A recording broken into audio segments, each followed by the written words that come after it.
Listener discretion is advised. All right. Nailed it. You are listening to Wine and Crime, the podcast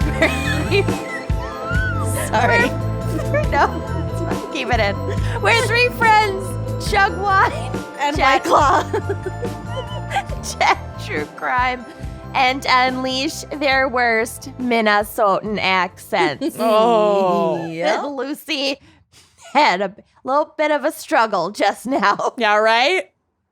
I'm fine. I meant to open it earlier, and I have really short fingernails because my gels fell off and my nails are very thin. Get these. I Yeah. can't. I don't know how you wipe your ass. They're my natural nails. Yeah.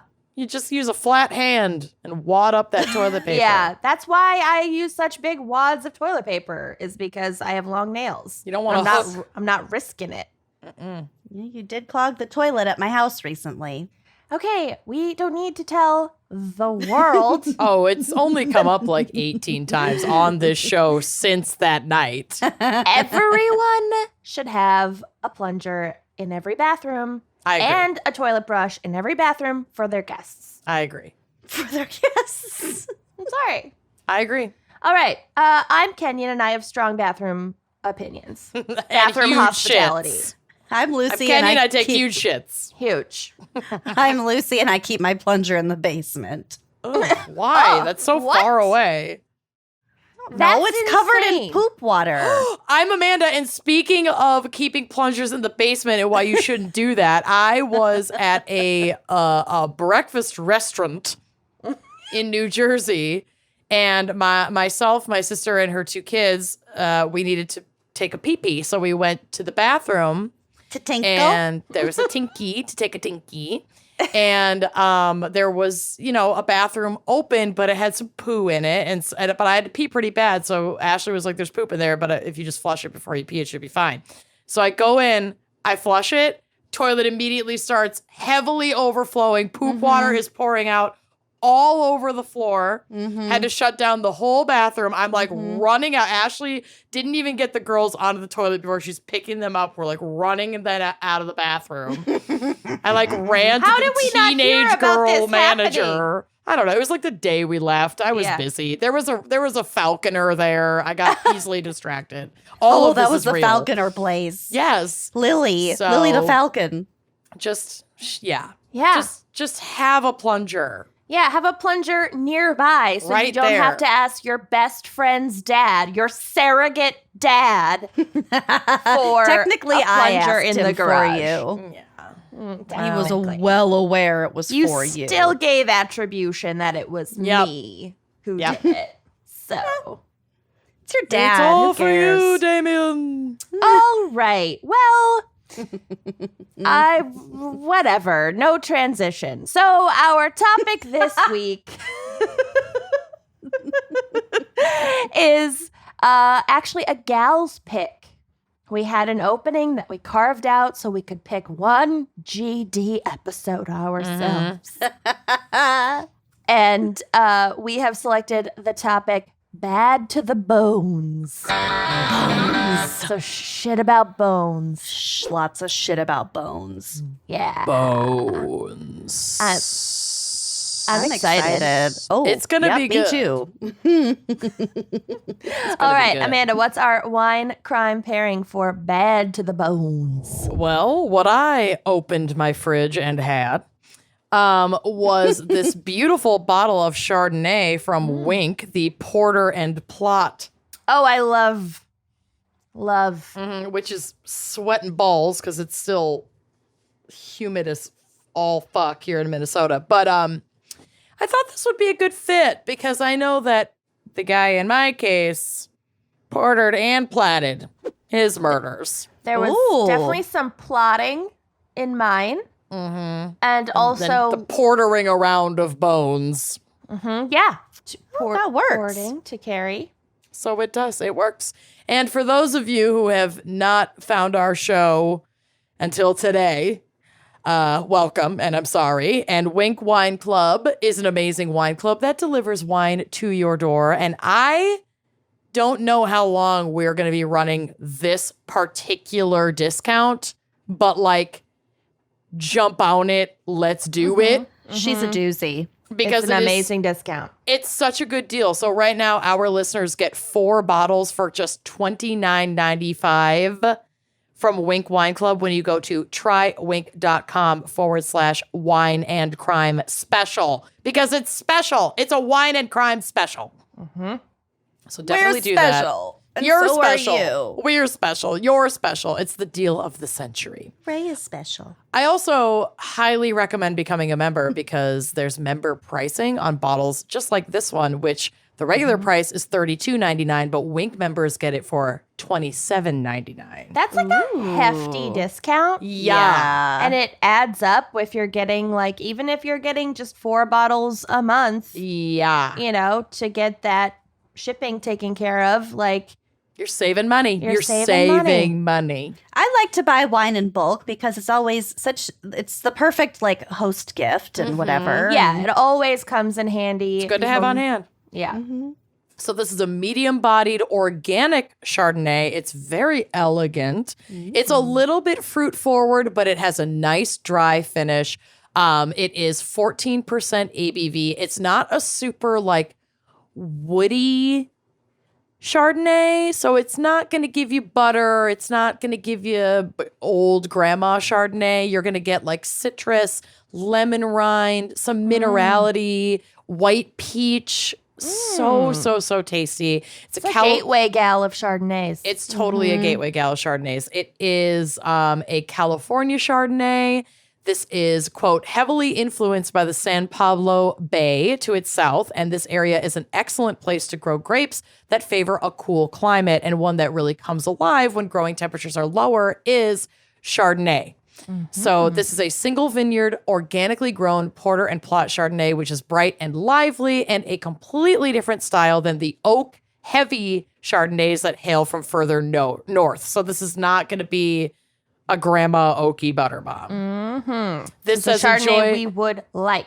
Exactly. Gal approved. A gal-approved Chardonnay. It says here, enjoy this glamorously elegant Chardonnay while channeling Grace Kelly. So say no more. Oh, okay. Wow. So I have my nice pop wine key already in place. And if you don't have one of those, you can get one at wineandcrimepodcast.bakecartel.com along with a lot of other amazing merch. Wow. Shall we pop? Let's do it. Yeah. Oh my God. Oh, that was good. That was a very elegant pop. Ooh, it smells Grace Kelly pop. Nice good. pop. Oh, yeah. I'm drinking our red blend because Also gorgeous wine. I'm completely obsessed with it, and like oh god, I can't turn the right way. And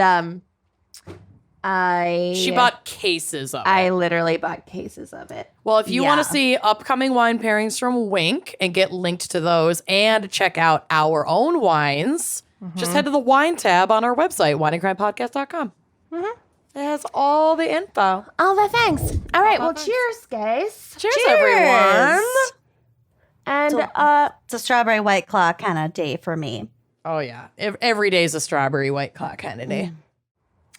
Lucy, what is our background and maybe, but probably not psych, for Bad to the Bones?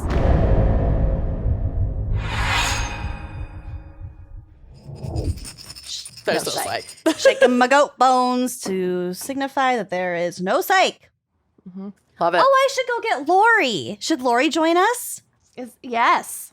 Hold on. Ray, get the fuck up. Is Lori Bones Yes. Sure is. I'll be right back. human or animal? Or do I not want to know? You'll know soon enough. Why do you know? Were I've you seen there? her. Yeah. Should I have seen her at our friends weekend? You didn't spend as much time there as I did on our friends weekend because remember my neck like froze up, so I spent a whole day at Lucy's house. Did you meet Lori then? You showed Lori to Zach. Oh, yeah. Okay, so Lori is a pair of human arms that they're not all connected anymore. Some of them are. But my friend Pete, shout out Pete, he does not listen to this show, sorry.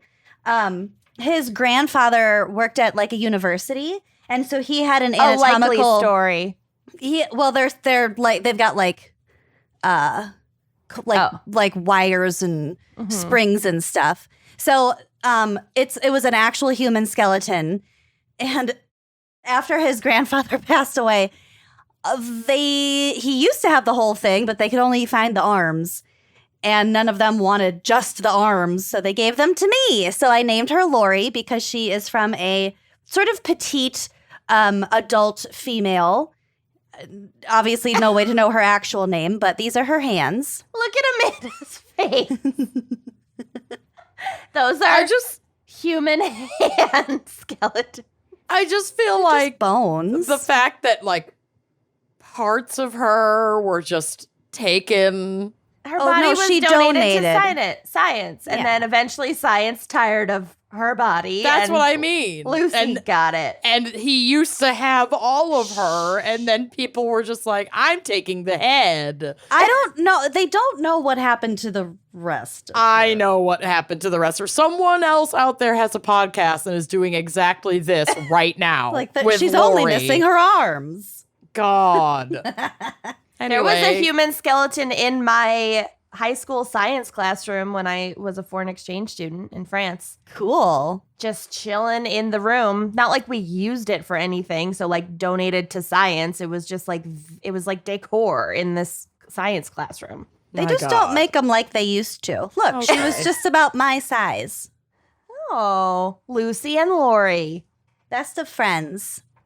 Anyway, so this is Lori. She might come up again later for illustrative purposes. Okay. So Amanda's face. Okay. So bone is living, rigid body tissue consisting of cells embedded in an abundant, hard intercellular material. The two principal components of this material, collagen and calcium phosphate, distinguish bone from such other hard tissues as chitin, enamel, and shell.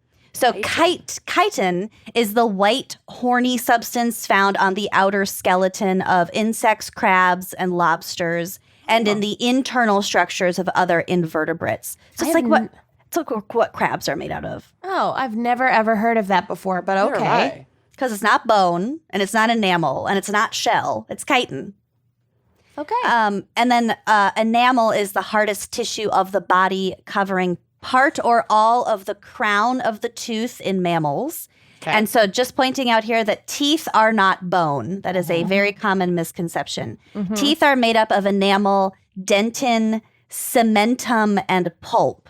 Oh, we know about tooth pulp. We know about tooth pulp. We know too much about tooth pulp. Mm-hmm. We did, what was it? Forensic Odontology. Mm-hmm. So if you're interested in hearing more fun facts about teeth, head on back to that great app. It was a really great app. Fucking fantastic We episode. had such a good guest. Mm-hmm. Yeah, we had Dr. Lee. Oh, I love Dr. Lee. Gourd. Bone tissue makes crush. up...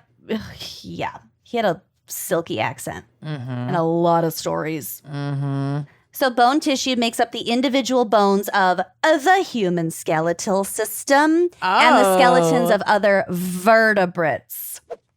The functions of bone include vertebrates. The functions of I don't know where.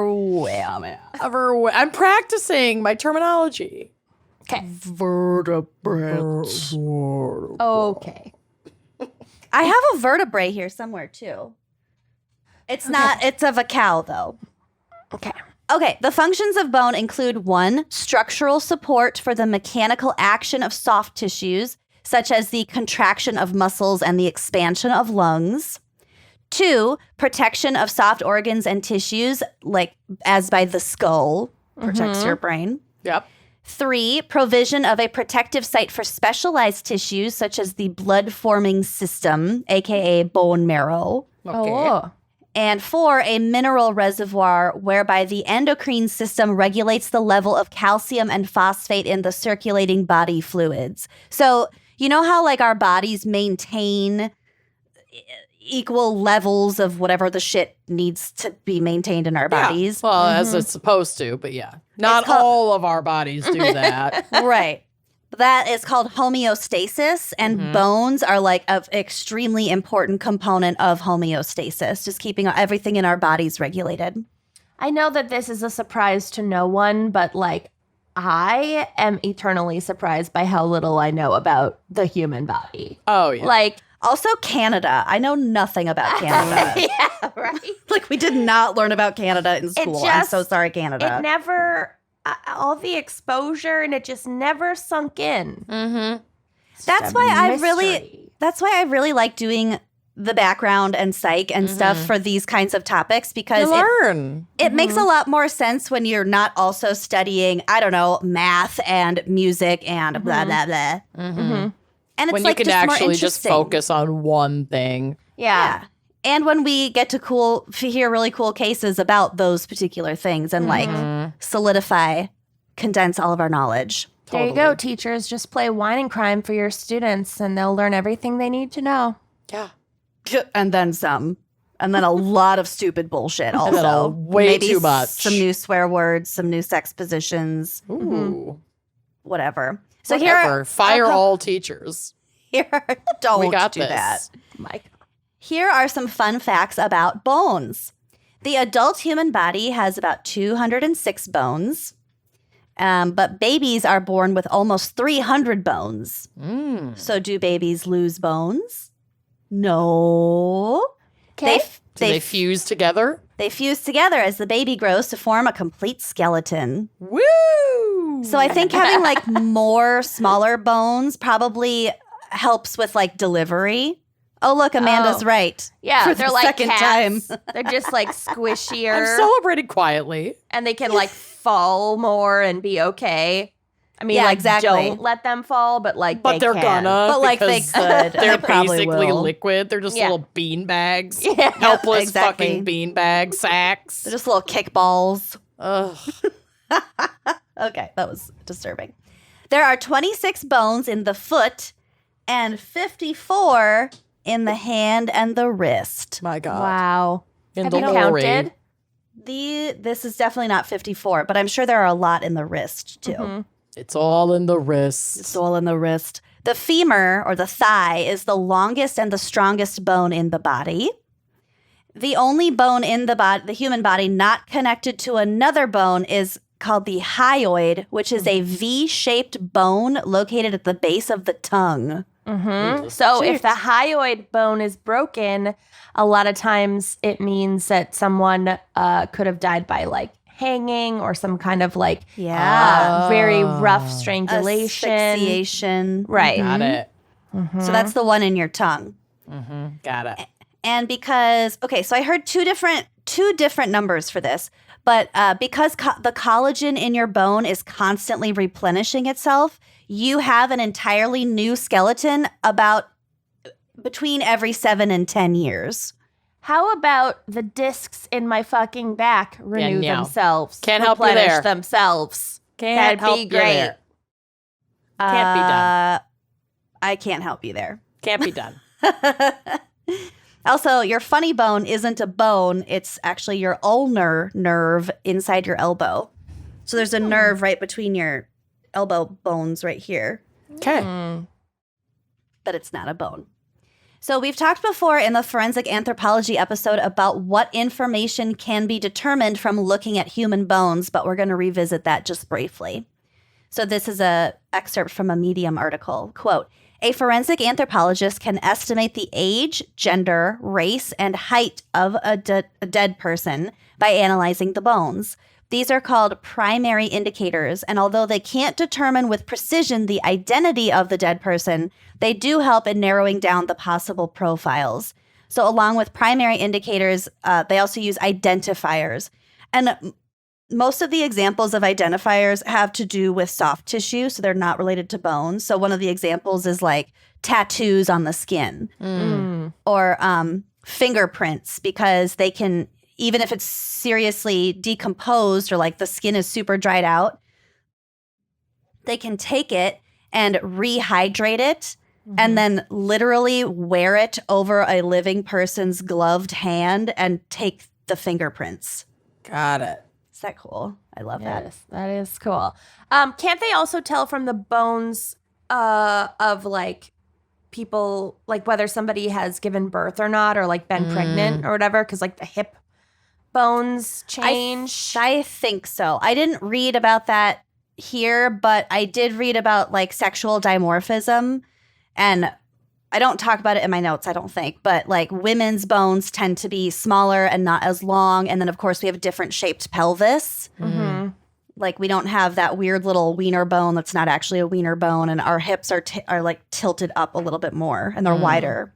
But I don't know for sure if your bones look different if you have given birth. I don't think the bones shift that much, but I'm not. I think they do, but not if like you've just been pregnant, in the early stages and not, more advanced to like third trimester or birth. Mm-hmm.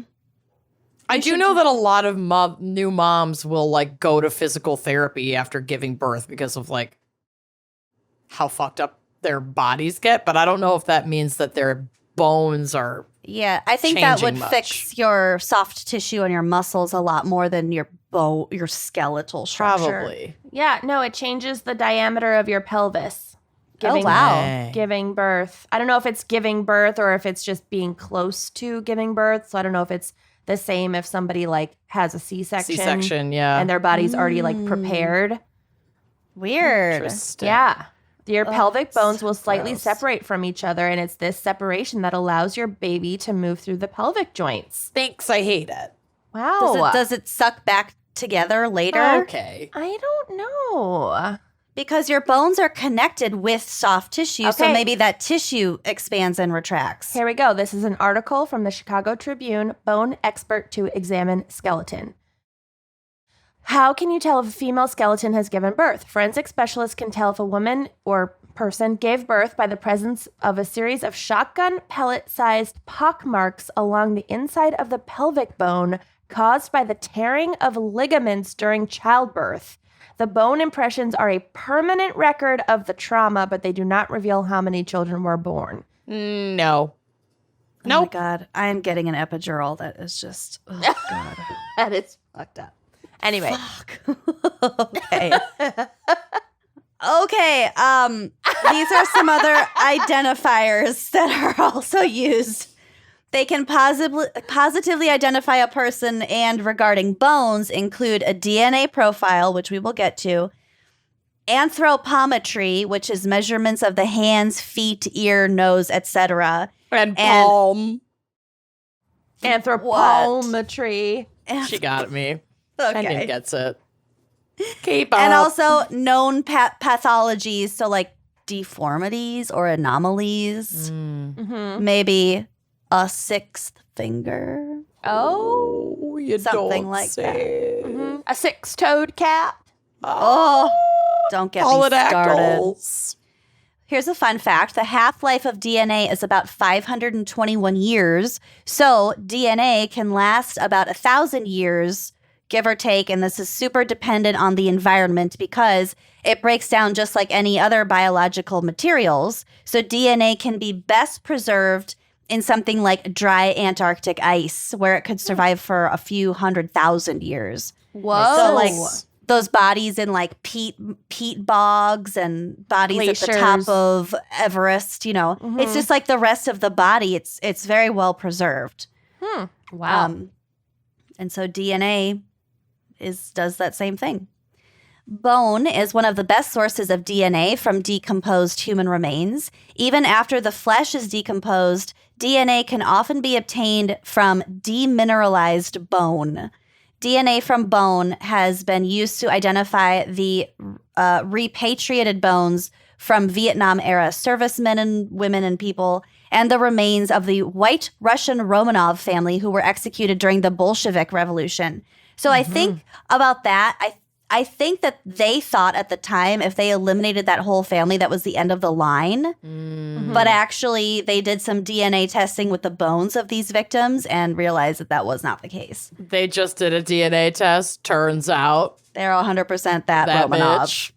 Well, there weren't any direct descendants of the Tsar left because Anastasia definitely did not survive. But there were like... Not according to the movie. I know, so good. I rewatched it really not that long ago. She made it. But there were like cousins. There were plenty of like other people, but nobody in like direct line for succession. But there was some claim that was the case at some point. So like when they did do the DNA sampling from these bones, it was like a big deal. I didn't read too much into it. I think it was trying to prove that Anastasia died along with the rest of the family. Oh, okay. I think that's what it was. Because there are like plenty of more distant Romanov descendants like living in England still, like ever since the revolution or before. Like how you and Amanda are related. Right? That was a very jarring realization. I hired someone, which reminds me, quick shout out to Katie from Not Forgotten Genealogy. You can find her on Instagram. I hired her to do my family tree on both sides because I am so concerned that Kenyon and I might actually be related that I had to get real confirmation. And she has been working diligently on my family tree. She's almost completed my mom's side of the tree, and she's putting together like this beautiful presentation of the family tree. She sends me updates and gives me like pictures. She's working on my dad's side right now and just found out that my great-great-grandfather, or maybe great-great-great-grandfather, was like a glass blower and helped build this like beautiful structure at this little town in France where my family is from. It's like the fucking coolest. She finds all these like records and shit. It's French rad. Canadian. No, I have mom's side of the family has French Canadian lineage, but my dad's side has actual French lineage. Okay. So cool. I want to hire Not Forgotten her. Genealogy. You should hire her. Her pricing is amazing. Find her on Instagram. Check her out. Doing that. Do it. So since bones and teeth are often the only biological materials remaining after exposure to environmental conditions, intense heat, certain traumatic events, and in cases where a significant amount of time has passed since the death of the individual, the ability to purify large quantities of informative DNA from these hard tissues is obviously extremely beneficial. So when we're talking about bones versus teeth, I thought this was a really cool differentiation. There are certain conditions under which bone can provide more and better quality DNA samples. According to a study published in 2018, the quality of DNA extracted from teeth was greater than that extracted from bone in the following environments: buried in sand, soaked in caustic soda, and burnt with rubber. So very specific environs. By contrast, the quality of DNA extracted from bone was greater than that extracted from teeth when samples were buried in soil or submerged in water, which I would think is probably more common than being buried in sand, soaked in soda, or burnt with rubber. Probably. You'd think. So I think statistically, like frequency-wise, bone is like what you want. The number one. However, as we learned in whatever episode that was, we talked about cremation and just decomposition. Cremation episode. Oh, yeah, whatever. We've done so many fucking episodes. I don't even know. It's true. We have. The teeth are actually kind of the last to go. So if it's a burning situation, then the bone might not be available. Right. But it. the teeth will be. For a while Sure, longer. Sure. Don't think that you can burn a body and get rid of evidence. Just You don't. literally can't. You literally can't. No. They can even get trace evidence out of a crematory like burn situation. Yeah. You cannot get rid of it all.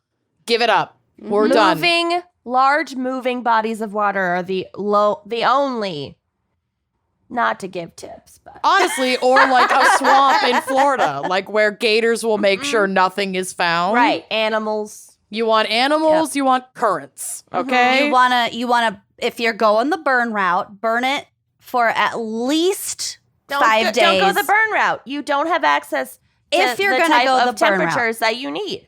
5 days. And then dump the remains in a high current situation. Then cinder blocks, grind up what's left because it will be very brittle at that point. Then either throw it in the ocean or let the wind carry all of it away. It is trash. But you're not going to get away by just burning alone. Absolutely not. Absolutely The amount of not gonna evidence happen. that they can get from that little burn pit on your fucking property with all your abandoned cars. Yeah. No. Yeah. All right. Sorry. I don't know why we're helping these murderers. I don't think, quote unquote, these murderers are listening to our show. These murderers. Otherwise, they probably wouldn't have fucked up and gotten caught Yeah. if they had just listened to us. So there was no discernible difference in the quality of DNA extracted from bones and teeth in several environments, including being submerged in seawater, soaked in sulfuric acid, left in open air, and stored at -20 and -80 degrees Celsius. Okay. So if we're going by which is better more commonly, I would vote bone. Yeah. But again, Depends it's not on like a the context. huge amount of difference. Yeah. Sure. So here's another fun fact. There are no federal laws, thank God, for preventing you from legally purchasing, owning, or selling human bones and skulls in the United States unless they are Native American. Okay. Specimens often come from China, where unclaimed remains are sold to bone distributors. That's tough. Yeah. Many skulls on the market today are from India, which was once a primary provider of skulls to the world market, but banned the practice of exporting human remains in 1987. We're not saying it's not problematic. We're saying Yeah. it's not federally illegal in this Right. country. Correct. Right. Let's It make that differs- very fucking clear. Yeah. It differs by state, but there are no federal laws. Right. And an average adult skull runs around $500. The ones I looked at are a lot more than that. I have no desire. The way that you acquired for free Lori, it was like you inherited her, kind of, in I'm a way. taking good you didn't care of pay her. for her. No, I'm taking good care of her. And She she's was from donated the to US. science. She's from the U.S. I don't personally have the paperwork for her, but it But was passed down through the educational system over many decades. Right. So I'm hoping that it was done I'm more ethically. comfortable with that than the purchasing of any kind of human remains, which I feel like is probably not okay.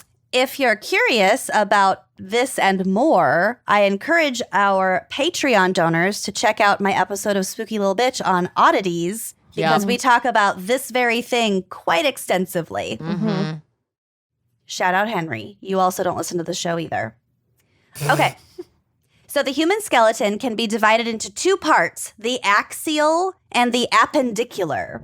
So the axial skeleton, which is comprised of about 80 bones, is formed by the vertebral column, your back, a part of the rib cage, so 12 pairs of ribs, and the sternum. That's not technically your whole rib cage, but we'll kind of call it your rib cage.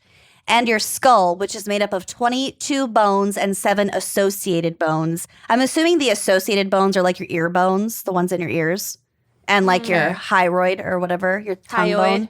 Hyoid.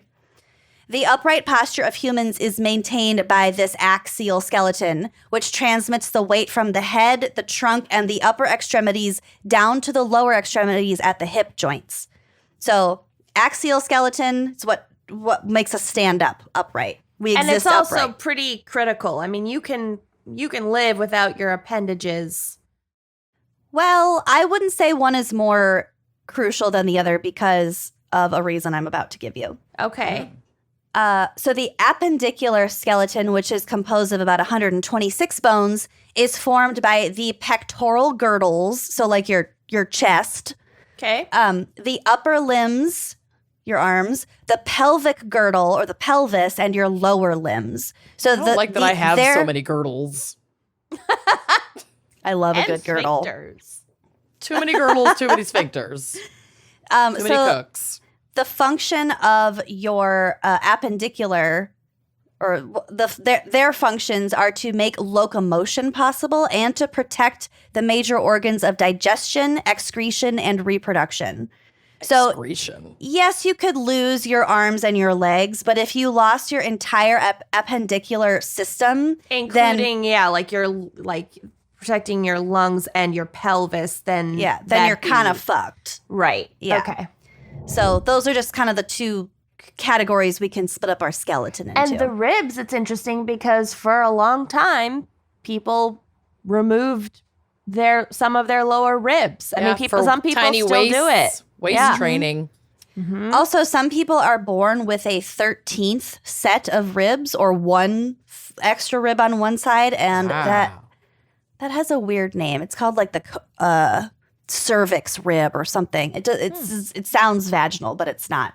But it's an extra rib, and that is what our friend McClure has. So her rib is like up here, and it was causing her intense back and shoulder pain. Yeah, that was her bad. shoulder was totally fucked, and they didn't know that for like years. It took so many specialists, and then one doctor looked at her X-ray, and she was like, "Yeah, bitch, you got an extra rib."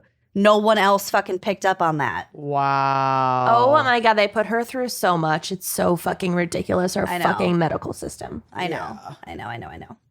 Okay, so you have two different kinds of bones. Hard bone, which is called the cortical bone, which are also considered the structural bone. So like this is your cortical bone.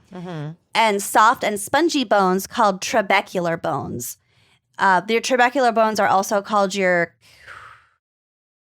I fucking forgot. Sorry. I didn't write it down. Something. They're also called something. They have an alias. Both of these different types of bones have like a couple of names. Okay. So your trabecular bones are found inside your large bones, your pelvis, ribs, and skull. The general functional role of trabecular bones is to provide strength and transfer external load away from the joint and toward the cortical bone. So, I think so. If you imagine a bone like this, like a long bone, like what you picture when you think of a bone, that spongy kind of like cavity bunch on the end, that's your trabecular bone. So that's the part that connects to your joints, and it transfers that energy, like any impact away from the joints and the soft tissue into the hard bone, which is like the important structural part. Like a little barrier, kind of, or like a joist. Yeah. Oh, interesting. Inside the cavities of spongy bone is soft, fatty tissue comprised of an irregular network of blood vessels and cell types, and this is bone marrow. Always confusing. There are two types of bone marrow. There's red and yellow. Red marrow contains stem cells, unspecialized cells that can grow into different types of specialized cells. So when you get a bone marrow transplant, they're transplanting the red marrow, the stem cells. Because then it can automatically regenerate of its own accord in the new body. Yep, it's like the wild card. If you're playing Uno, you want the wild card. Yeah, Got it. Totally.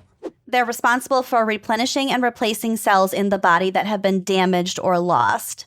Yellow marrow is mostly fat, and as we age, it can be found in places where red marrow once resided. So I think if you go to a restaurant and you order like a beef bone marrow, that's got to be the fatty marrow. That's the yellow marrow.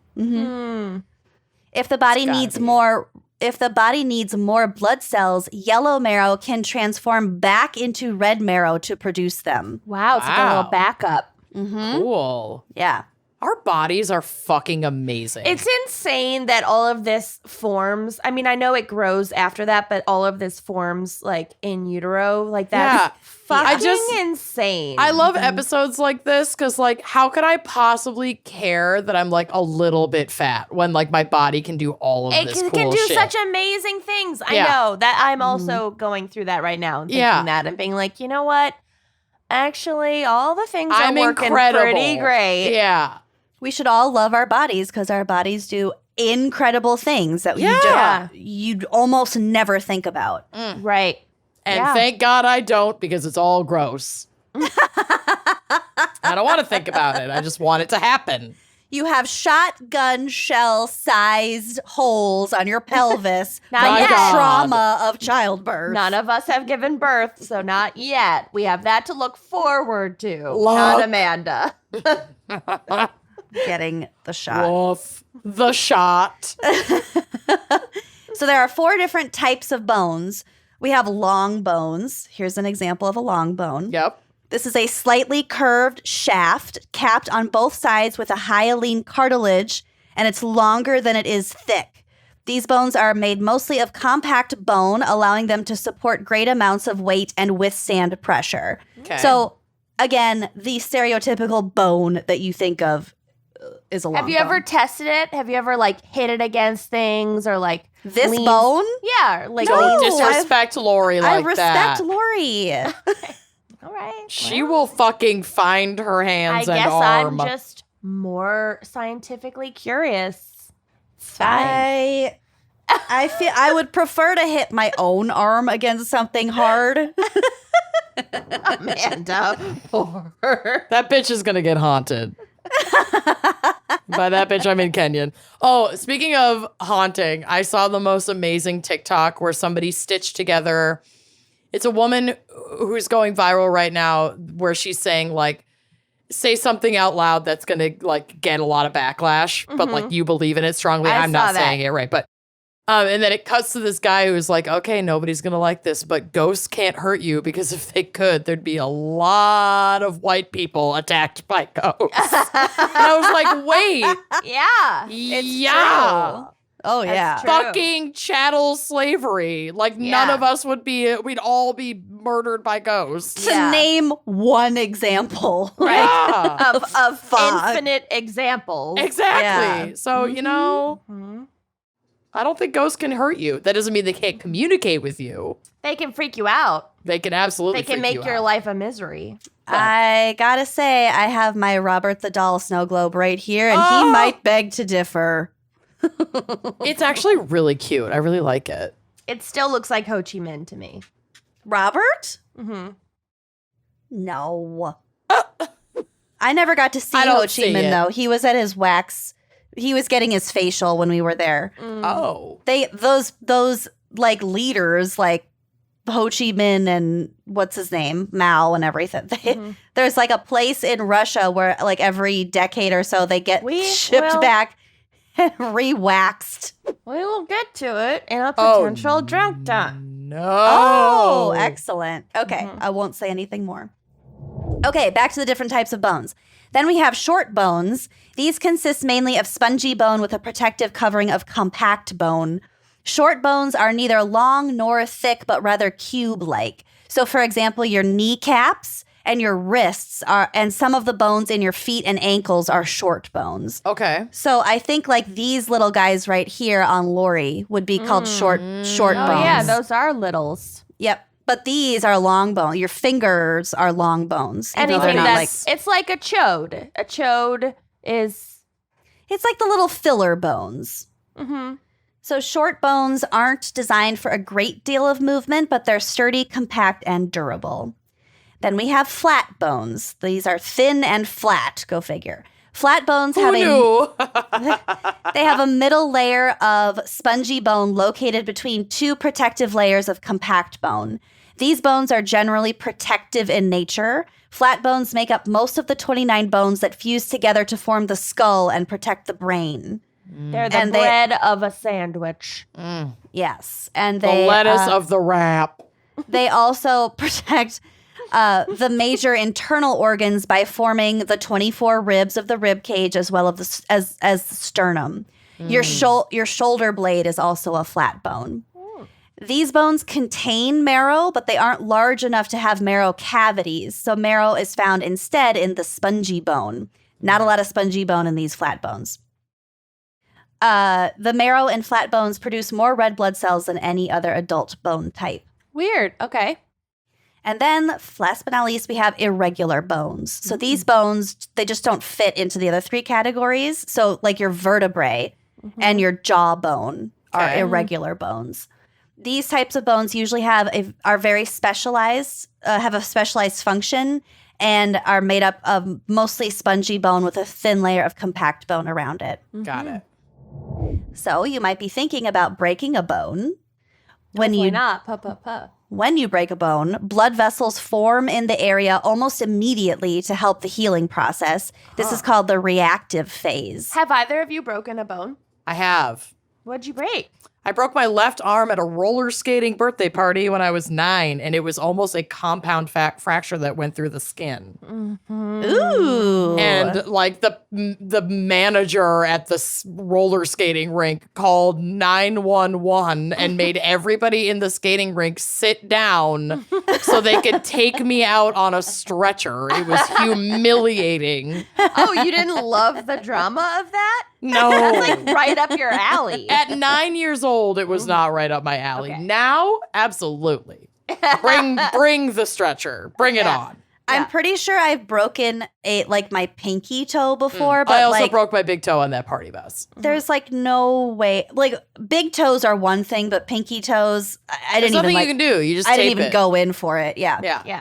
I got There's a not much they hairline. can do for the big toe either unless you need surgery. They just they taped mine and gave me a boot. But they gave you an X-ray, right, to confirm me that an it was broken. They'll give you an x-ray on your pinky toe if you really want one. They can't fucking do anything about it. Yeah. You know? I didn't do anything about it. I got a hairline fracture in my arm the first day of summer camp. Like literally, like we like got there, set our bags down in our cabins, and then like went for like registration arms. and like games. And I like played soccer. Like literally like the Why? one and only time I've ever played soccer in my life. And I slipped in the mud and fell and got this fracture in my arm. Yeah. No. And then not the worth rest it. of camp, I stuck it out through camp. But every day almost every day, they like took me into town to like go to the doctor or whatever. And then I got a blizzard from Dairy. Nice. Camp rules. I didn't break my arm, but I don't know what I did. I think it was a hairline fracture too. But it wasn't like a break. Right. But I was, I want to say I was 6 years old, and I was playing a game at my old house in South Minneapolis. I was wearing tights because I always wore tights. They were white. And Yes, you did. You were so pale. And then you wore white tights. I just like tights. It made you faster. So, made me faster this night too. My mom's friend was over, and they were having White Russians in the dining room, and I was playing my game where I would jump off the end of the leather couch onto a pile of couch cushions on the floor. And I was like, "Mom, look at me." And I jumped, but because of my tights, I fucked up the dismount and went crashing into the piano. My God. And I remember like waking up under the piano bench, and I fucked up my arm. I had to go to the ER, and I got a hot pink cast. Nice. Woo! It was awesome. Yeah, and it looked super dope with my tights. It super did, and it smelled real bad when they took it off. Yeah. Nothing like white tights to accentuate a cast. That's a Luke. Oh my God, I know. It is a Luke. So reactive phase. Within 21 days, collagen forms to harden and hold the broken pieces in place. The damaged surfaces knit together to form new bone, which is often stronger than the original bone. Fun. Upgrade. Overall, it takes about 12 weeks for a bone to completely heal. There are also, as we kind of just went over, a bunch of different types of fractures, like 15. But here are just a few. We have a stress fracture, and that is the result of sustained force on a bone, such as that created by running or jumping. Most stress fractures occur in the lower body due to the accumulated weight that the bones in our legs and feet must support. That sounds horrible. I don't like it. Where was Don't it? like that. When I was in Key West, we went snuba diving, which is a combo of scuba and snorkeling. It was really fucking fun. But one of the boys on one of the guides, on our pontoon was telling me about this time his dad fell off a roof and he landed on his feet, but he fell off from like a couple of stories. And his legs just buckled. They just buckled. Oh. And so, like, his torso was, like, against the ground. Yeah. See, this is why I can't watch, like, videos of people getting hurt. Like, it's not funny to Unless me. it's kids. Kids I love getting kids hurt. getting hurt because they're soft and they bounce right they're back. fine, and nobody's gonna post a video of their kid like actually getting seriously hurt. Yeah, exactly. But like adults getting hurt videos are like usually like pretty fucking gnarly, and like skateboarding accidents. all I can think of is like the lingering back pain. Oh yeah. That you will have for the rest of your life. Like we have a friend who like went skydiving in her like early 50s, I think, or mid 50s, and something fucking went wrong. Like she survived, but something went wrong where she like, I don't know, whatever, or maybe it was bungee jumping. I don't know. Something went wrong, and she like fucked up her back forever. No, I don't like that. I don't like it. No. Ugh. Okay. So stress fracture. Okay. Then we have a complete fracture. This is when the bone breaks neatly into two pieces. This is what I think happened to me when I jumped off the couch in my white tights. A green stick fracture. So this is when the bone has cracked on one side, but it didn't crack all the way through. And these breaks normally occur in children because they're nightmares. Then we have a simple transverse. This type of fracture is an even perpendicular break to the bone. So imagine if someone chopped your femur bone in half by neatly striking it from the side at a right angle. So like, I would rather not imagine that, but thank you. Here's a visual for you. Boop, boop, Nope. boop. Nope. And then we have a spiral fracture. And this is when the bone has been twisted past its maximum point of resistance. Okay, we're good. We're all good. I'd rather hear about murders right now. Can we get to the murder, please? Okay, I have one more thing to round us out. Oh, Okay. good. Because I was thinking about bones. And so I looked up the etymology of the word boner. Yeah. And in 1912, it meant blunder, and that was a baseball slang, probably from bonehead.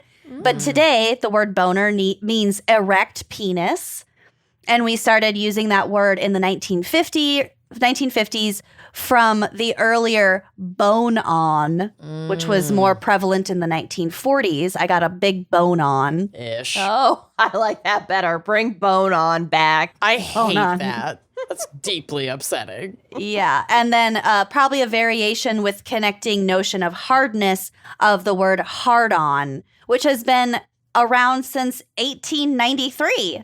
And that's still the slang? That's crazy that slang has lasted that long. Hard on. Got a real hard on. Love that. Yeah. So anyway, Great. that's my Thank seg. you Well for done. all of that. I learned a lot. I was You're made welcome. deeply uncomfortable. Yep. Are we ready for my case? Absolutely not. Let's do this. Usually not. So in 1986, John Morris asked a friend of his, a man named Newell Sessions, who lived on a ranch. Never trust a Newell. A Newell. Or a Sessions, let's be honest. Yeah. We've learned that the hard way. Well, Newell is not the worst person in this case. Okay. Okay. So Newell said, John Morris asked his friend Newell, who lived on a ranch in Thermopolis, Wyoming, which What? Okay. I'm sure is beautiful, if he could leave some possessions with him for safekeeping while he left town for an unspecified period of time. I bet they're bones. Wait, hold my bones. We actually just had a house guest, and we are holding a lot of bones for him, but they are animal bones. You're a really cute grifter house guest. Mm-hmm. Luck. You're not grifter, drifter. Drifter. He's not a grifter.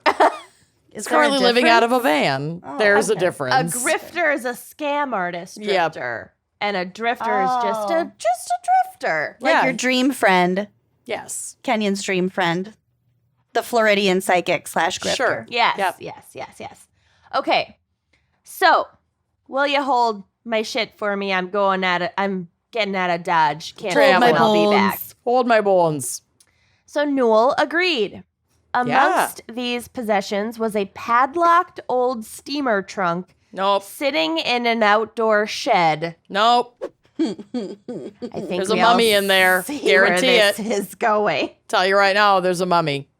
6 years later, in 1992, so hasn't heard from his friend in 6 years. And hasn't busted open all of his Nope. stuff. If Aaron, our friend, doesn't come back in like 2 months or at least check in, I'm taking all of those bones. Uh-huh. Oh, Yeah. I would get, if either of you were like, will you hold my shit? I'm going to be gone for like some amount of time. Mm-hmm. I would rifle through your shit within 48 hours. I'll be honest. Guaranteed. That's what you left Kenyon's boyfriend box at your parents' house, and we went through it immediately. Immediately. You were barely out the door. You guys made videos of rifling We through did. it. You had journals in there. That you sent to some of the boys in question. Oh, What? I absolutely. don't remember that. It happened. Okay. Amanda does. Sorry, Yikes. Bucks. oh, okay. I do remember that. Not that we dated, but whatever. Okay, so Newell is a good friend, unlike you. And Or an idiot. Newell Took- might be an idiot. Yeah. 6 years later, in 1992, when his friend John had still not returned to claim his items, Sessions decided to open the dang trunk and see what was inside. Good, because that's fucking rude. Mm-hmm. He used a blowtorch to remove the lock, the padlock, but he was not prepared for what was inside. Bones. And almost I'm prepared. an almost entire but not intact human skeleton. Like totally skeletonized or like junk hanging on? Totally skeletonized. It'd been in like a hot shed for 6 years. Yeah. Yeah, so For- it wasn't any kind of soup? For way longer than 6 years, and we will get to it. Ooh. So at his wife Daisy's urging, because Newell was initially prepared to simply bury that shit and keep his mouth shut. Newell's a really fucking good friend. Yeah. Holy shit. Way Get better you a than me. Newell. We need to do a vow renewal on this friendship. So his wife Daisy was like, no. We're going to the police. Yeah. Narc. So he contacted the local sheriff's department, which began working to identify the remains and figure out how they had ended up in John Morris's steamer trunk. So they managed to track down John Morris, who was now living in Texas, but he claimed to be shocked that his trunk, that he'd casually dumped on a friend before hightailing it out of town, contained human remains. Well, there were no bones in there when I left with it padlocked.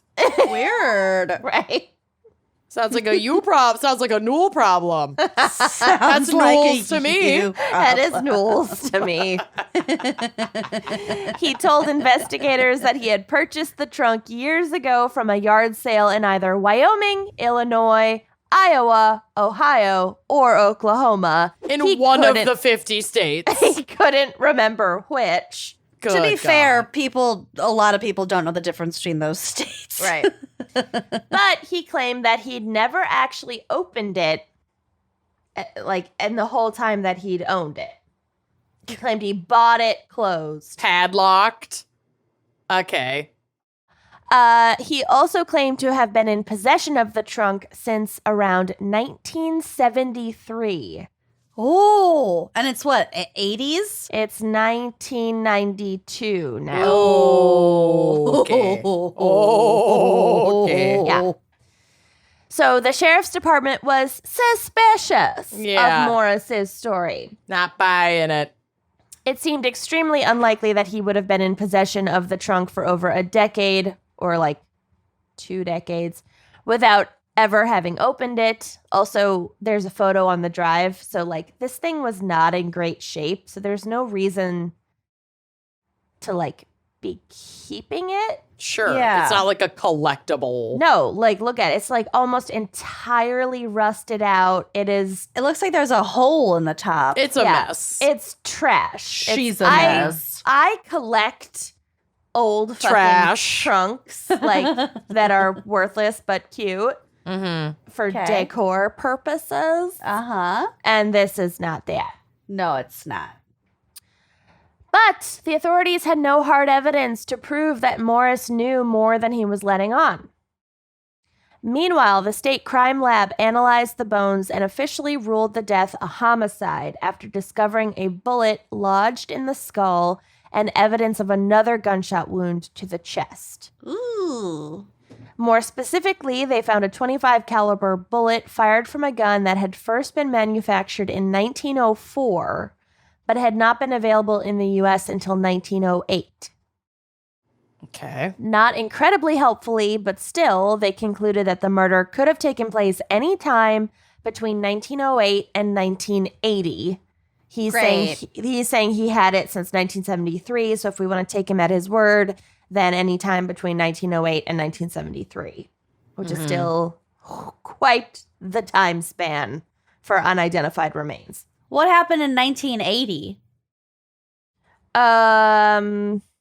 I think maybe they estimated that that's how long it would take to reach like that level of decomp or whatever. Yeah. Got it. So for them to be like clean bones. Yeah. So they were put into this box, skeletonized clean bones. That I don't know. Okay. The trunk itself, actually I do know, but at this Are you point, glad I asked? I'm glad you asked. at this point in our tale, we don't know. Oh. So the trunk itself provided some help with further narrowing down the timeline. It was determined to be most likely from the 1930s and to have been issued to someone who served in the U.S. Armed Forces during the interwar period. Okay. So the trunk itself wasn't made before the 30s, and it was probably given to someone who served in the army later than that. Furthermore, a bag from the supermarket chain, Lucy's fave, Hy-Vee. Oh. I love Hy-Vee. I know. Its management is kind of problematic, but I still like it. Was found in the trunk along with the remains, which was determined to have been produced in the 1950s. So the newest item inside the trunk is this Hy-Vee bag from the 50s.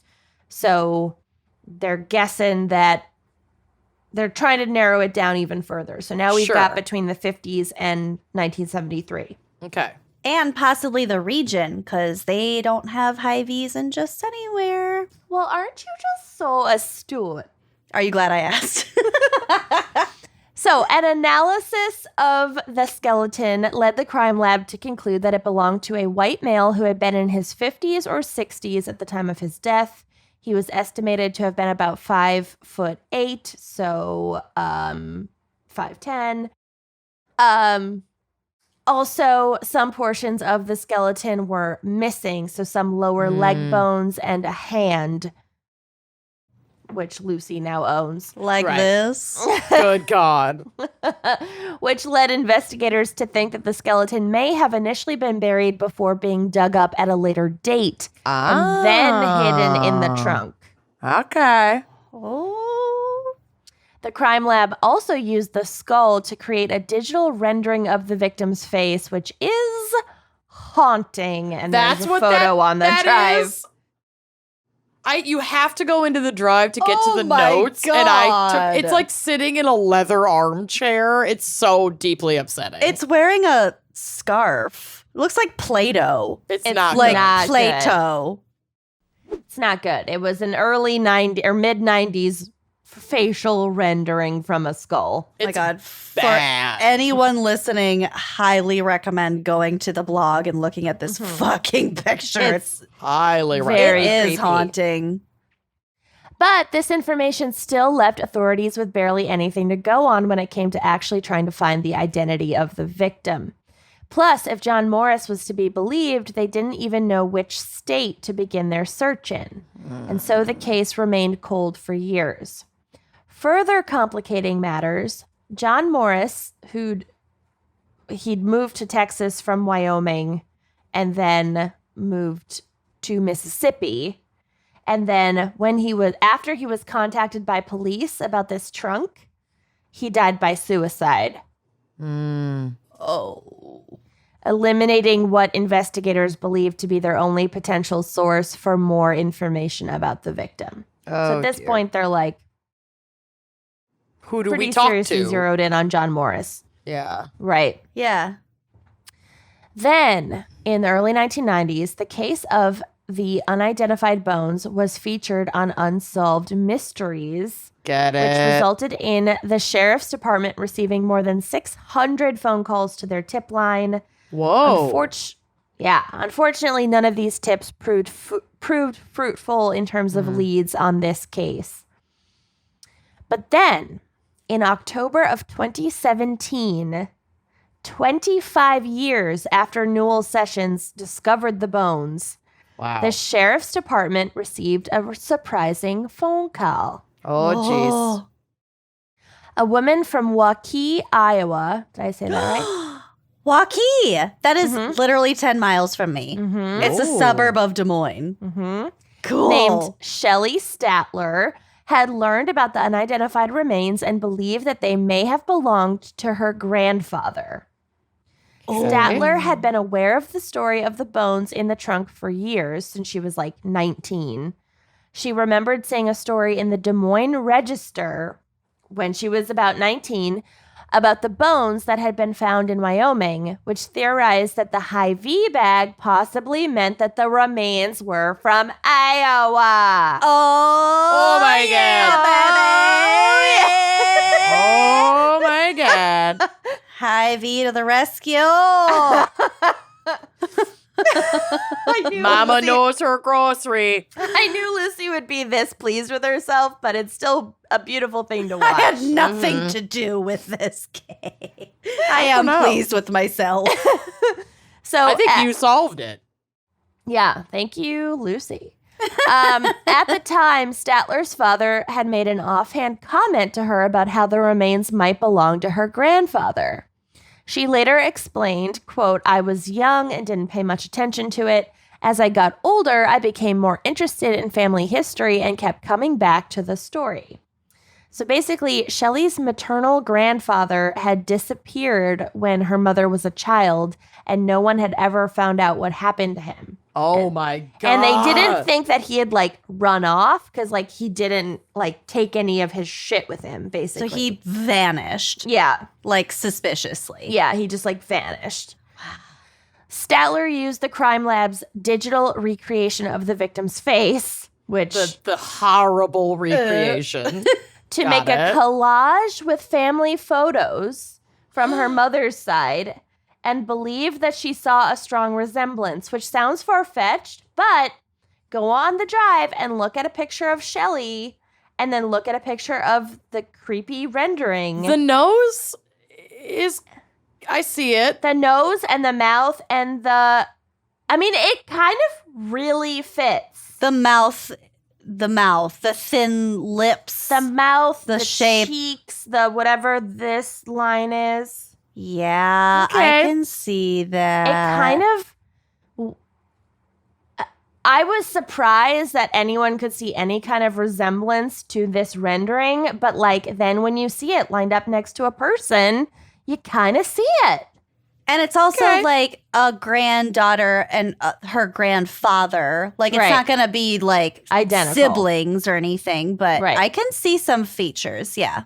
Right. So when she called the sheriff's department, she requested that she be able to submit a sample of her mother's DNA to compare against the skeleton to see if it proved her theory correct. Okay. Indeed, DNA testing showed the sample to be extremely, like remarkably similar to Oh the my God. unidentified bones, which were now conclusively identified as belonging to Joseph Mulvaney, a World War II veteran and railroad worker who had gone missing from Des Moines in 1963. Wow. Oh. Oh, wow. Mm-hmm. This is wild. That's Right? bonks. Details of Joseph Mulvaney's life are sparse, but it is known that he grew up in Illinois and that after serving in World War II, he moved to California for work for a railroad company. This is where he met and married a woman named Mary Alice McLeese, who had a son from a previous relationship named John Morris. So he murdered his stepfather.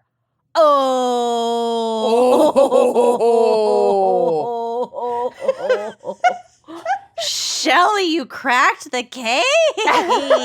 Shelly, yes, Shelly. Queen Shelly. So Joseph and Mary Alice had 3 children together, and in the early 60s, they moved to Des Moines, where Mary Alice was originally from. But in 1963, Joseph Mulvaney disappeared, although no official missing persons report was ever filed. Hold my trunk. According to Shelley Statler, she believed that her grandfather had been shot and killed and buried in the backyard of the house he had recently bought with his wife, and that the body had remained there until his stepson, John Morris, eventually came back to dig it up and hide it in his steamer trunk and take it with him to fucking Wyoming. Who did he think killed him? Oh, we'll get to it. Oh my God. As she slams the rest of her wine. Yeah. Oh, we'll get to it. Knock it back. Morris would have been 16 years old at the time of Mulvaney's death, so he could have done it. Yeah. But investigators in the case have said that they do not believe that John Morris was the one who pulled the trigger. Was it Grandma? Oh, whoa. Oh! You know I love a twist. Shook. I am dead. I died. I'm dead. Although the details You're surrounding dead. You're cursed. You're dead. Although the details surrounding the murder have never been confirmed, Shelley believes that it is more likely that it was her grandmother who shot her husband in the head, and that John was probably involved as an accomplice or witness to his mother's crime. So either like an accomplice during or an accomplice after the fact. Well, he clearly knew what happened and where the body was and had some sort of investment in it. Right. At a minimum, accomplice after the fact. Yes. But considering he was 16, he could have been involved in the whole thing. Or he could have done it. We don't know for sure. Of course, there's only speculation about what might have provoked the murder. According to Shelley Statler, quote, "I don't think my grandparents had a very good marriage, and Well, I know obviously not. Oh, no. Good Lord. and I know it affected my mom and her siblings growing up. My grandmother wasn't always easy to get along with." There we go. There it is. And This so easily could have been my family. My God. yeah, this actually sounds a lot like your mother's. Oh, no.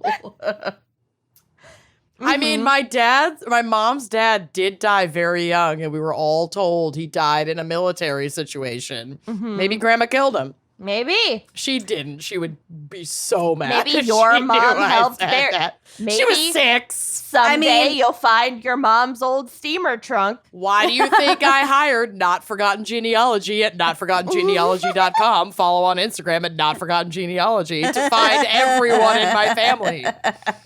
Everyone in my family.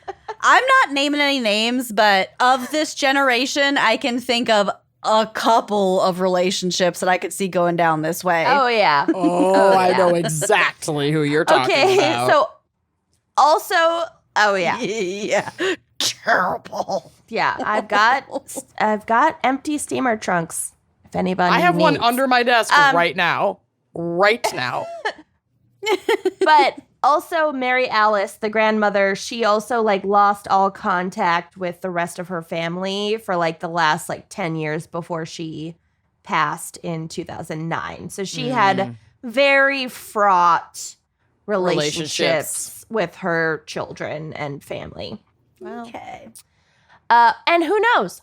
I don't know. There could have been abuse. Like she could have been a really tough lady. Yeah, maybe to this be was around. self-defense. Yeah. We don't know. That is pure speculation. I don't know. She could have also just been a fucking murderer. I don't know. My God. Could have been both. Could have This been both. case. You bitch. This But case. as both John Morris and Mary Alice had passed away by the time the bones were identified, the story cannot be confirmed either way. So 2 years after her initial phone call, Shelley Statler finally succeeded in officially claiming her grandfather's remains from the state of Wyoming. She stated in a 2019 interview that she planned to have the bones cremated before holding a funeral for her grandfather with full military rights, including a 21-gun salute. Yeah, put Grandpa to rest. Yeah. Wow. So that is the case of the My bones in the trunk. God. I'll never look at a Hy-Vee the same way again. I'll never There look you at a go. trunk the same way again. Right. I'll never look at Waukee the same way again. Oh, You should we'll reach never out to drive by Shelley. Waukee again. We should. Meet and greet at that Go, wine bar. go in interview Moines. Shelley for a spooky little bitch. Oh my God. See if we have any mutual friends. It's Shelley with an EY. I know. I'm on it. Oh my founder. Okay, should we bring it home? Yes. It's so close to home. I know. Well, Literally. For me. get ready. This case is disturbing as hell. So here we go. Oh, Jesus. For my case, we're traveling back in time to 2017. And we're traveling overseas to Japan. Oh, home of the Olympic Games right now, I've heard. The current Olympic Games. Maybe. Not that anyone else is there. I don't know. I've not watched a single competition. It could I be- watched the synchronized diving last night, Ooh, and it was that's cool. fascinating. I do like that. I might watch some clips. I'll watch clips. I'm just Yeah. not a big, I don't really follow any kind of sport or athleticism. God I bless. do follow Simone Biles, and Of good on course. you, girl. Absolutely. You do you. Cheers. But this is not that. So Takahiro Shiraishi was 27 years old and working in the sex work industry as a scout for Shinjuku's Kabukicho district, which is a red light district in Tokyo that houses host and hostess clubs, love hotels, shops, restaurants, and nightclubs.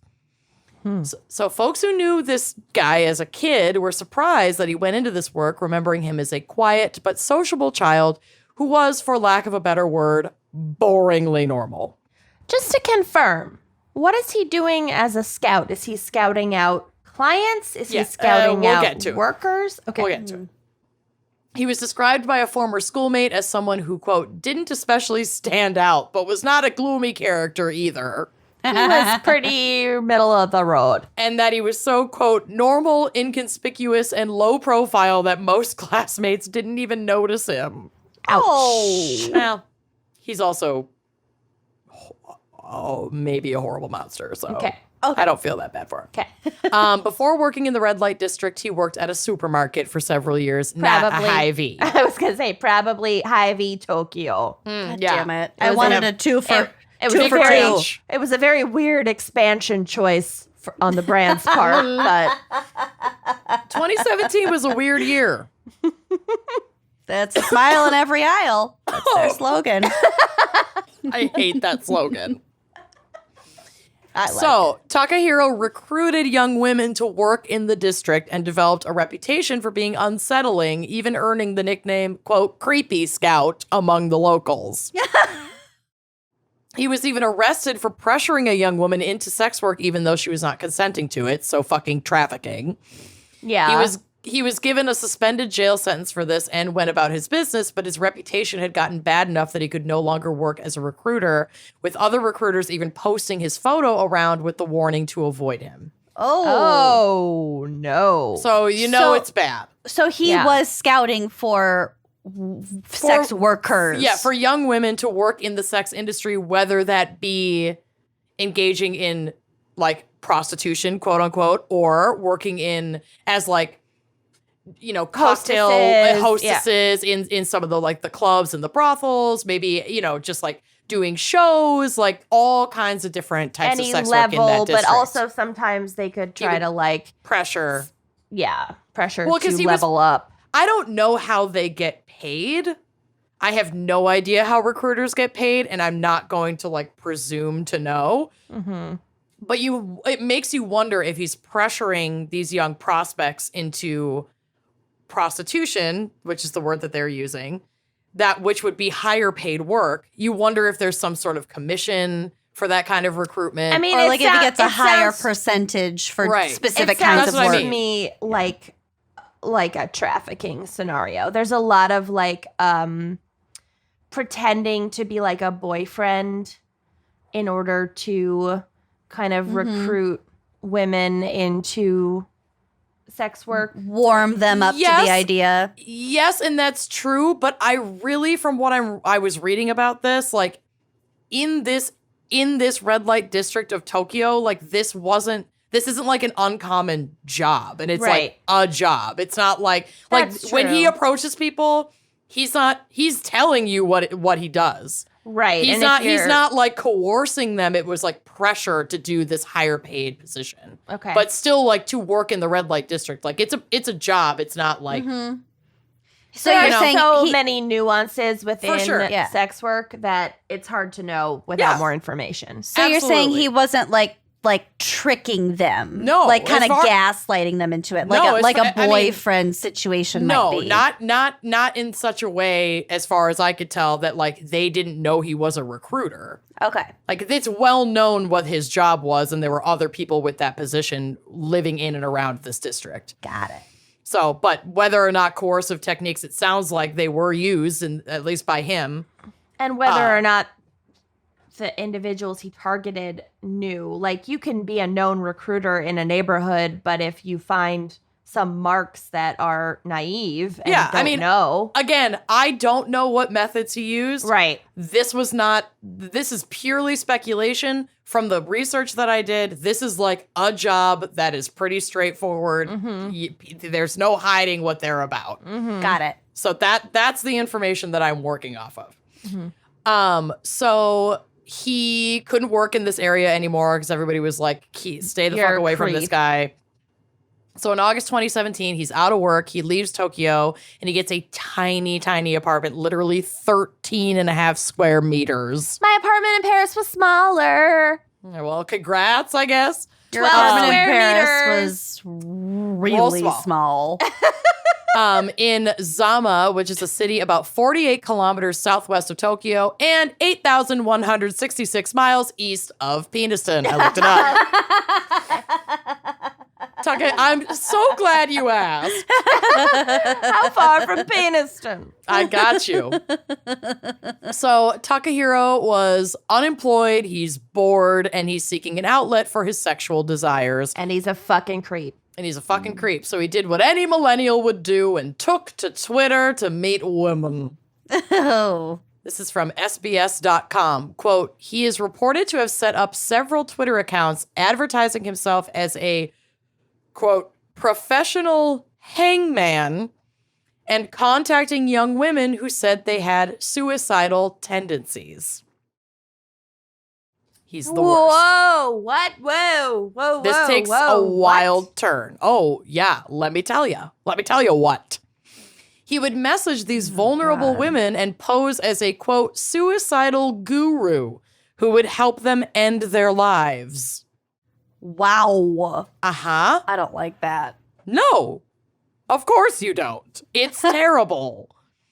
On one of his other accounts, he postured himself as a vulnerable and depressed individual seeking companionship with other depressed women who would enter into a suicide pact with him. Again, I'm using quotes. These were all like his terms. Because he's not going to actually No. do this. He's just preying on yeah. vulnerable women. Exactly. It's gross. Once he found a willing participant, he would make arrangements to meet them at train stations near their homes and then travel together back to his apartment so that they couldn't like back out at the last minute.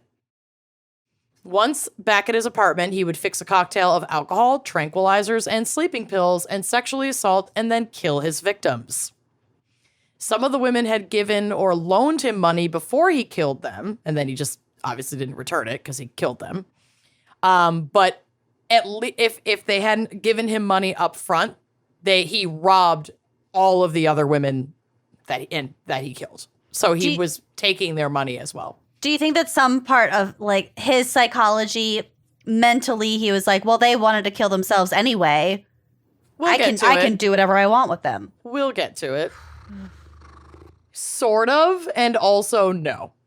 It was just they were easier targets because they were vulnerable. It had nothing to do with the morality, anxiety and depression, and the quote unquote morality of killing someone who already wanted to die had nothing to do with it. It was just easy pickings. I'm not saying that there is morality in there, but just I know you're not saying that. His alleviation of culpability. I know you're not saying that. I'm saying no, that's not why he did that. It was just it's like shooting fish in a barrel. That's the only reason he fucking did it. Got it. Okay. Quote, I disposed of their flesh and internal organs like garbage, but kept their bones out of fear that I would be caught. He also told investigators that he killed his victims as soon as he met them and then, quote, did some work on their bodies to cover his tracks. Yeah, like cutting them up to separate the bones from the flesh. Yep. Did he keep the teeth? Sorry? The teeth? Did he keep the teeth? I don't think so. I don't know. Well, I mean, actually, yeah, probably. We'll get to it. Okay. According to the Japan Times, he told police that the first time he dismembered a body, it took him 3 days, but that, quote, from the second person, I was able to do it within a day. Oh, I got good at it. I don't quite understand the reasoning behind keeping the bones to avoid getting caught, but maybe he was concerned that, like, anywhere he tried to dispose of the bones, they would turn up because they don't degrade like tissue. Yeah. And that could lead back to him. That's my theory. He does. Yeah. I couldn't like read his court report because it was a Japanese character. If you dispose of organs, or like if you like, it'll degrade. Chop them up and then dispose of them with other trash, they might not be recognized. Yep. Well, your liver looks just like any other animal liver. If you grind it and cut it all up, it all looks like fucking meat. Yeah. Right. No one would be like, that's a human lung. Right. Yeah. If you were smart about it. Exactly. Oh, God. So he certainly went a little while without being caught and would have gone longer if it weren't for some brave family members of victims. So over the course of 2 months, Takahiro lured, assaulted, and murdered 9 people between the ages of 15 and 26. So he's averaging more than 1 murder a week. Ew. Holy shit. Yeah. God. 8 of the 9 victims were female. Young women that he targeted. And one was a man who was a friend of one of the women that he killed and was like on to him. So Takahiro murdered him to protect himself. Ew. Mm-hmm. When the 9th and final victim went missing, her brother immediately went into investigation mode. He broke into his sister's social media accounts and found the disturbing messages between the two of them on Twitter, as well as a tweet that she had posted the week prior stating, quote, I'm looking for someone to die with me. So she tweeted this. He finds it because he's probably got like keywords on search or whatever. Yeah. They start corresponding via DM and she agrees to meet up with him and gets killed. So the brother brings in a female friend and the police. So they were like being as safe as they possibly could about it and set up a fake encounter between the female friend and Takahiro. On Halloween in 2017, instead of the young woman he expected to arrive at his apartment, the police arrived and asked where the missing woman was, the victim's sister. The brother's sister victim. No victim names were released in any of the articles I read, so this gets it's a little confusing, but no, we're following. We're good. They bait and switch, they catfish the fuck out of him, and the cops show up. So because the brother like provided all of this context from the Twitter accounts that he broke into, they had enough probable cause to search his apartment when they got there. So they asked him where this woman was. And I'm sure he's like, and they're like, well, fuck you. We've got a warrant. We're coming in. Right. They enter his home and what they found inside was described as a, quote, house of horrors. Parts of all 9 victims were found in the house, including all 9 heads, like skulls, and 240 bones with the flesh scraped off, stashed away in coolers and toolboxes around his bedroom. What do you do with the other bones? I'm not sure. Probably dispose of some of the bones with maybe some of the soft tissue that he got rid of. Maybe the smaller bones. Yeah. It's like he had a lot of bones. Big bone. If there's 206 bones in a human body, he got rid of a lot of bones. He had to have. But He had to have too, because like on the drive there is a layout of his apartment, so it's not any actual photos, but it shows you a digital rendering of like all these boxes and coolers that were containing all the remains. That's a very small apartment. It is a micro kitchen and a loft. Yeah. Oh my God. Like he could keep all the fucking bones, because like where's he gonna put them? Every square inch outside of the loft and every square inch besides the loft in the bathroom is like storing boxes bones. of human remains. Mm-hmm. He should have taken advantage of vertical space a little bit more. I know, but he only one a week. You don't have a lot of time to plan. Yeah, that's true. It was a mess. So he was stashing them away in coolers and toolboxes in and around his apartment. Fuck. He was arrested and went willingly, immediately confessing to all 9 murders. Investigation of the parts that were found in his apartment indicated strangulation in all 9 victims before they were decapitated. So whatever that like bone thing was, was probably still present, and they could use that to determine that all of them were strangled. Jesus. Though Takahiro pled guilty, he still stood trial for his crimes to determine sentencing and for the families to like get some closure. So at trial, his defense team tried to lessen his punishment by arguing that all of his victims consented to being killed, and that the signs of struggle both on the remains and in the apartment were due to, quote, conditional reflexes of the victims. Like survival instincts? Yep, exactly. Oh my God. But Takahiro himself squashed this in court, saying, quote, I killed them for financial reasons and to satisfy my sexual desires. There was no consent. Wow, okay. Whoa. Yep. His defense team is like, what the fuck, dude? This guy is a defense attorney's worst fucking nightmare. Like, did they put him on the stand, or did was it like an He was able to make statements, I think. Fuck. Because it was more, I don't know exactly how the judicial system works in Japan. You don't? I know, right? You're not an expert on Japanese law. Japanese justice. J-law. Starring Amanda Jacobson. J-law. I'm going to start that podcast. J-law. But yeah, it sounds like victims' families were able to make statements, and he was able to testify at this like sentencing trial. Mm-hmm. He went on to say, after listening to the families of many of the victims testify at his trial, quote, I am sorry for having killed some of the victims with whom I spent a lot of time and would like to apologize to these families. But for the others, I don't really feel a deep sense of regret. In any case, I am sorry only because I failed when I got caught. If I wasn't arrested, I would not be regretting anything.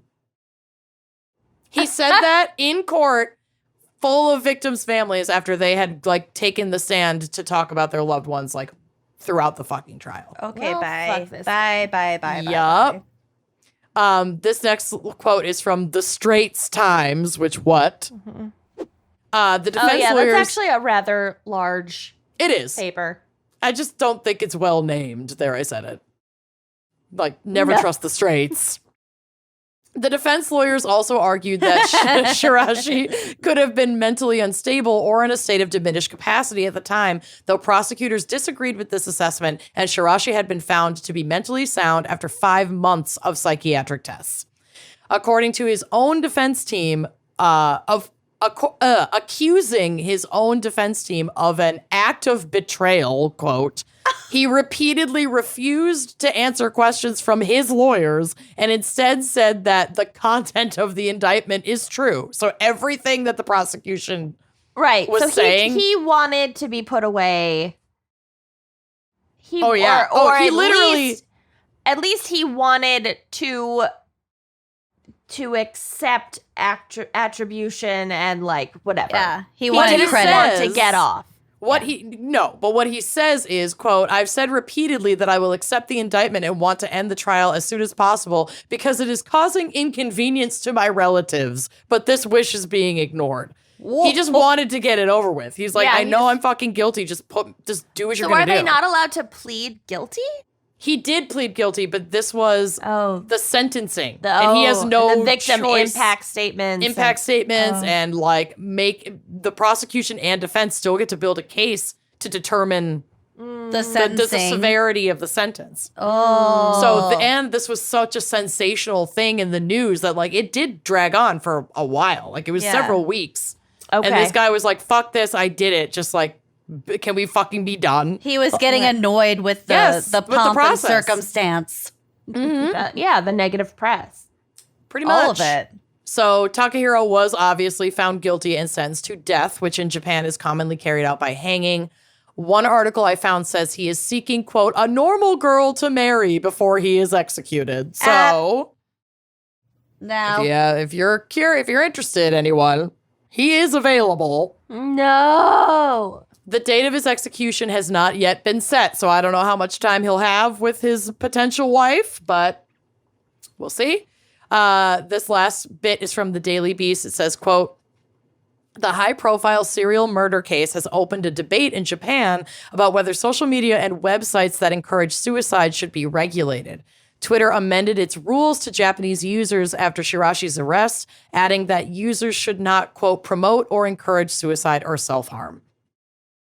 So hopefully some regulation at least helps to protect already vulnerable people who are in vulnerable places, seeking some camaraderie with and maybe comfort with each other.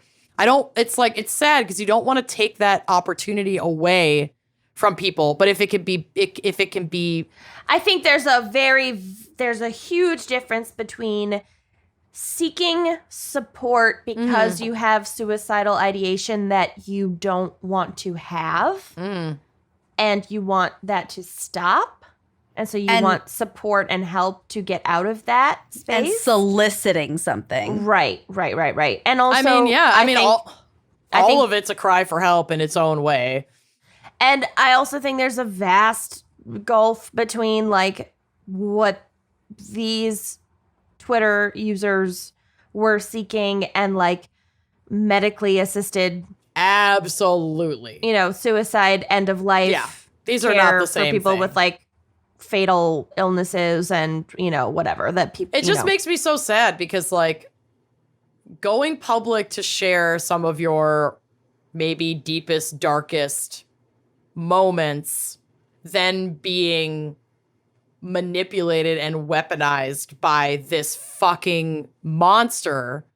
Because, like, suicidal ideation from, obviously, I am not an expert, but from the minimal study that I have done, it is a symptom of your condition. It's not necessarily what you, with treatable depression that's properly managed, actually want. It's much more temporary, but the result, if you follow through with it, is permanent. And that's what's so fucking tragic about it. And so instead of having an opportunity when you see a cry for help like that on Twitter, like social media, to go, oh my gosh, let's do a wellness check on this person. Like a friend or family member might see that and go, okay, I really need to check on my loved one. This fucking creep is, like, setting Google alerts for shit like that so that he can lure vulnerable people to, like, get off on murdering them. It's just like, there's always going to be someone out there who is such a pile of human excrement that it's like beyond comprehension. And this is just one of those people. Yeah, and I was reading it's this, I was like, difficult to anticipate yeah, what a horrific person this guy was. Yeah, and then he gets to court and he's like, yeah, I fucking did it. Can we wrap this shit up? Also, I don't really care about most of my victims. Sorry to all the families, I guess. It's so fucking it's just gross. I can't. Well, anyway, nobody marry this guy. Bones! I feel like Amanda has officially taken on my mantle of being the dark one. I think so recently, too. Over like the last year. Yeah. You've been on like a real kick, and I've been on a real like avoidance scheme of like darkness. It. We deal with our COVID woes in very different ways. Yeah. It's so true. Anyway, it's interesting. At some point, and we'll flip back. Staying on brand for myself. She shakes a human claw. Never changed, literally, since the day I met her. Not a bit. I'm authentic. Well, special thanks to us because this was a Gals Pick episode, but also to all Lori. of you. And to Lori, the skeleton. Poor Lori. Poor Lori. Poet I'm assuming laureate. she lived a good life with consenting consent for me to keep her bones in my office. If you donated your body to science and like eventually your body was ended up with a spooky little bitch like you, Right. you'd be pumped. you'd be okay with it. I would like it. You'd be pumped. Yeah. All right. Well, thanks for listening. Yes, thank you. Yes. We'll see you soon. See you next week. Bye-bye.